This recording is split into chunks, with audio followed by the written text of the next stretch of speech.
Welcome to Yamuna Murali kitchen. இப்போ செய்து காட்ட போகிறது சீப்பு சீடைங்க காரக்குடி ரெசிபி. செய்கிறதுன்னு சொல்லிட்டு செஞ்சு காட்டுறேன். தேவையான பொருட்கள் காட்டுறேன். 4 கப் அரிசி மாவு எடுத்துருக்குங்க. இந்த அரிசி மாவு எப்படி செஞ்சேன் நான் வீட்டில் செய்கிறதுங்க. இது அரிசியை ஊற போட்டேன். அரிசி ஊற போட்டுட்டு ஒரு 2 மணி நேரம் 2.5 மணி நேரம் ஊற போட்டேன். அப்புறமா எடுத்து ஒரு டவலில் வீட்லேயே காய போட்டேன். நான் உள்ளுக்குள்ளே நிழலையே அது போட்டுட்டு கொஞ்ச நேரம் ஒரு 1/2 hour கழிஞ்சு மிக்சியில் போட்டேன். மிக்சியில் போட்டு மாவு ஆன பிறகு அது ஜரடை பிடிச்சி எடுத்த பிறகு எல்லாத்தையும் மொத்தமாக அப்புறம் வறுத்தனுங்க. வறுத்துட்டு ஜரடை பிடிக்கணும். மறுபடியும் அது இருக்கிறத திரும்பி மிக்சியில் போட்டு அது ஜரடை பிடிச்சி வச்சுருக்கேன். அந்த மாதிரி செஞ்சு வச்சுட்ருக்கேங்க. இந்த மாவை 4 கப்பு இதில் போட்டிருக்கேன். நிறைய செஞ்சு வச்சுருக்கேன். நான் அவசரத்துக்கு எடுத்துக்கலாம். நம்ம சும்மா இருக்கும்போது அது செஞ்சு வச்சுக்கிறதுங்க. 4 கப்பு அரிசி மாவு, வறுத்த மாவு, 1 கப்பு உளுந்து லேசாக வறுத்து அதை பொடி பண்ணி வச்சுருக்கேன் மிக்சியில் போட்டு. பாசிப்பருப்புங்க. இது பாசிப்பருப்பை லேசாக வறுத்து மனம் வந்து ஆஃப் பண்ணிடுவேன் நான். உளுந்தும் அவ்வளோதான், இதுவும் அவ்வளோதான். சிகப்பாக வறுக்கணும்னு கிடையாது. அது ஒரு மனம் வருங்க. அந்த மனம் வரும்போது ஆஃப் பண்ணிடலாம். அதையும் வறுத்து இதை மிக்சியில் போட்டு பவுட்ரு பண்ணி ஜரடை பிடிச்சி வச்சுருக்கேன். இது ரெண்டையும் ஜரடை பிடிச்சி வச்சுருக்குங்க. 4 கப்புக்கு 1 கப்பு உளுந்து, 1 கப்பு பாசிப்பருப்பு மாவு, ரெண்டும்.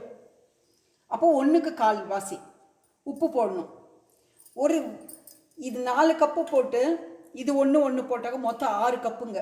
6 கப்பு வந்து ஒரு படி, 1 கிலோ கணக்கு. எனக்கு 1 கிலோவுக்கு 1 தேங்காய் பால் எடுத்து வச்சுருக்கு. இப்போ அதுக்கு தேவையான உப்பு போட்டுக்கலாம். நம்ம பால் சூடு பண்ணி இதில் போட்டு கலக்கணும். இந்த பொடியெல்லாம் போட்டு கலக்கணும். இப்போ தேங்காய் பால் வச்சுருக்குங்க அடுப்பில். லேசாக காயங்க. இது பொங்கக்கூடாது. பொங்கி திரியாக வந்து வரக்கூடாது. இது பொங்குறதுக்கு லேசாக பொங்கும்போது எடுத்து கலக்கிடணும்.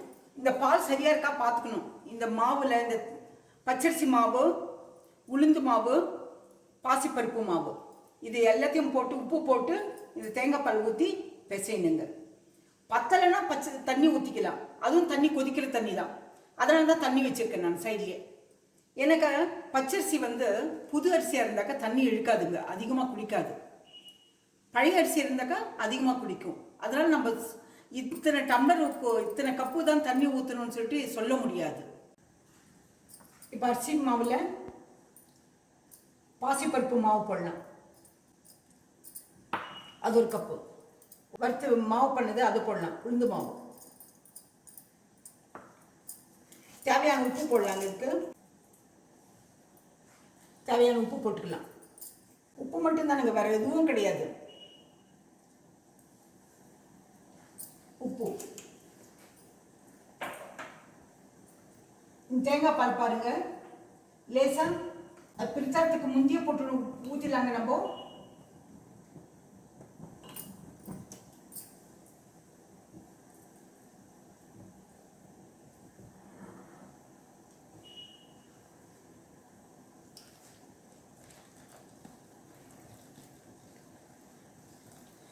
கை வச்சு நம்ம இது பண்ண முடியாது, கலக்க முடியாது. அதெல்லாம் கரண்டி வச்சு கலக்குறேங்க நான்.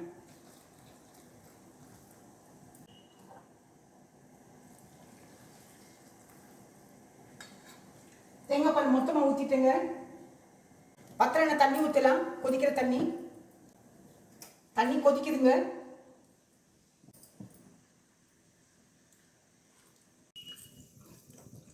இப்போ வெண்ணெய் காய்ச்சி ஊற்றுறேங்க. கொஞ்சம் தண்ணி மாதிரி ஊற்றி கொஞ்சம் காய வைக்கணும். அது நெய் பண்ணக்கூடாது. போட்டுட்டு இது சூட்டில் வந்து கையில் போட முடியாதுங்க. அதுக்கு கரண்டி போடுறேன். அது ஆறின பிறகு கை போட்டு பிசையலாம். முறுப்பிடிக்கு எண்ணெய் கொஞ்சம் தடவிக்கலாங்க. பாருங்க, இதுதான் போடுறேன். அந்த பிளேட்டு தான் போடுறேன் நான். இந்த பிளேட்டு செஞ்சு வச்சுருக்கேங்க நான். அதனால முறுப்பிடியில் போட்டு இதில் கொஞ்சம் மாவு போட்டுக்கலாங்க. பாருங்கள், மாவு செஞ்சாச்சு. மாவு பிசைஞ்சு வச்சிருக்க நல்லா ஆறி இருக்கு. இப்போ உங்களுக்கு சீப்பு சீடு செஞ்சு காட்டுங்க.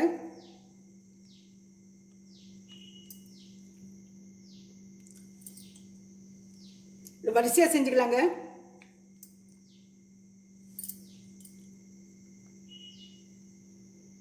அப்புறமா சுட்டிக்கலாம்.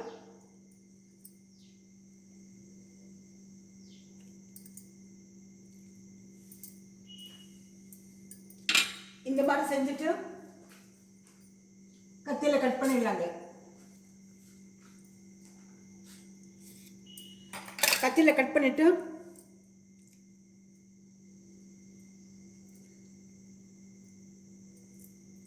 இப்படி செய்து ஆற வச்சிடணுங்க.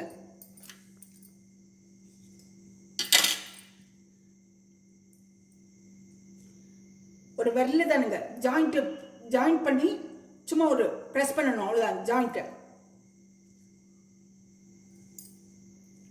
அது காய வச்சிடணும். அது அப்படியே காயுங்க.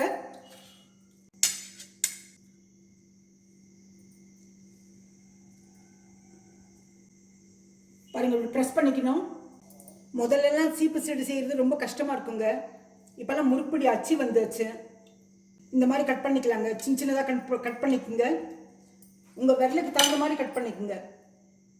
விரல் தான் கணக்குங்க.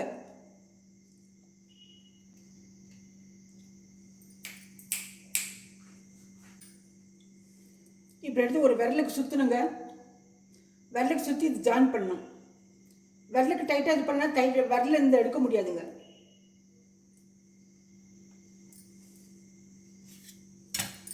கொஞ்சம் விரலுக்கு அதிகமாக கட் பண்ணாக்க சைஸு ஜாயின் பண்ணி அலுங்காமல் எடுத்துடலாங்க.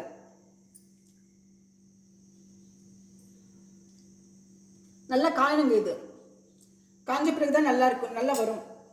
மொறுமொறுன்னு இருக்குங்க காஞ்ச பிறகு. எண்ணெயில் போட்டு வறுத்து எடுத்தாக்க மொறுமொறுன்னு இருக்குங்க.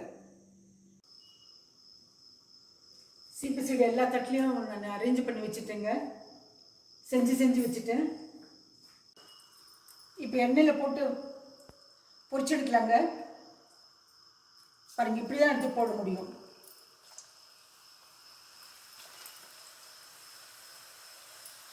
நம்ம எடுத்து கொட்ட முடியாதுங்க.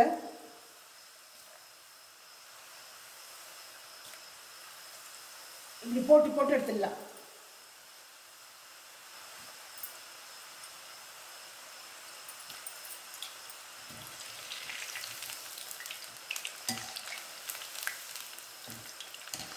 கலர் நல்லா வெள்ளையா இருக்குங்க. இது எல்லா தட்டு முடிஞ்சதுங்க. லாஸ்ட் தட்டில் இப்போ இருக்கிறது கொஞ்சம் போடுறேன் நான்.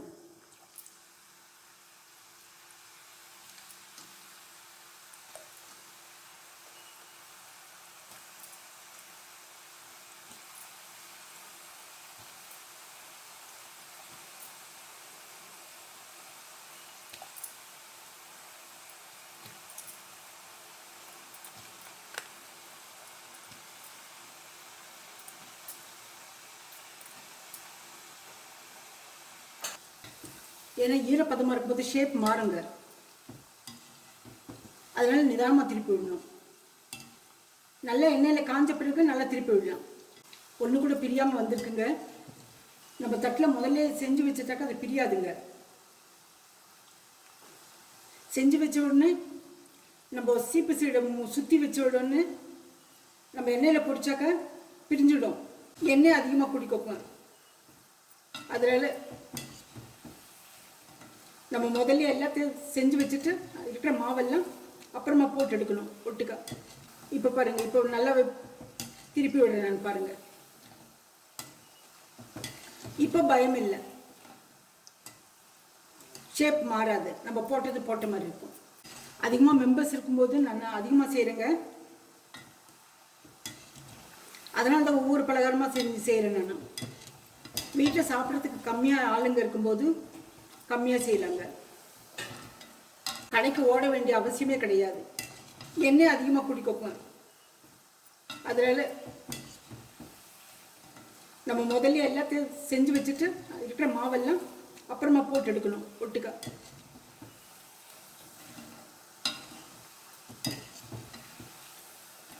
இப்போ பாருங்கள், இப்போ நல்லா திருப்பி விடுறேன் பாருங்கள்.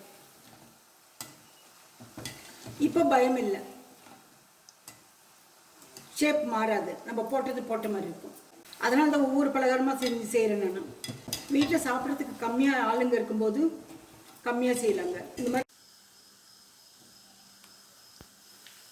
நிதானமாக திருப்பி விடுங்க. அப்புறமா பயம் இல்லாமல் திருப்பலாங்க. எண்ணெய் நம்ம ஊற்றிருக்கிறது அப்படியே இருக்குது. நீங்கள் அவசரமாக செய்ய வேண்டாங்க. சீப்பு சீடு செஞ்சால் எல்லாம் செஞ்சு வச்சுட்டு அப்புறம் எண்ணெய் காய்ச்சி எண்ணெய் அடுப்பில் வச்சு செய்யுங்க. எண்ணெயும் குடிக்காது, மொறுமொறுப்பு அதிகமாக இருக்கும். நீங்கள் குறைஞ்ச மாவு போட்டுக்கிட்டீங்கன்னா சீக்கிரம் முடிஞ்சிடுங்க. 1 கப்பு 2 கப்பு மாவு போடும். 1க்கு 1/4 மாவுங்க. தேங்காய் அது மாதிரி குறைச்சிருங்க. 2 கப்பு போடும்போது 1/2 மூடி தேங்காய் போடும். 2 ஸ்பூன் வெண்ணெய் போடும். இல்லை எண்ணெய் காய்ச்சி ஊற்றுங்க. சீப்பு சீடு எல்லாமே செய்து வச்சுங்க. இது பலகாரம் எப்பவுமே செஞ்சு வச்சுக்கோங்க. நீங்கள் வீட்டில் செஞ்சு வச்சுக்கிறது நல்லது சாப்பிட்றதுக்கு. இந்த ரெசிபி பிடிச்சிருந்தா லைக் பண்ணுங்கள், ஷேர் பண்ணுங்கள், சப்ஸ்கிரைப் பண்ணுங்கள், மறக்காமல் பெல் பட்டன் ப்ரெஸ் பண்ணுங்கள், கமெண்ட் பண்ணுங்கள். அடுத்த ரெசிபியில் பார்க்கலாம்.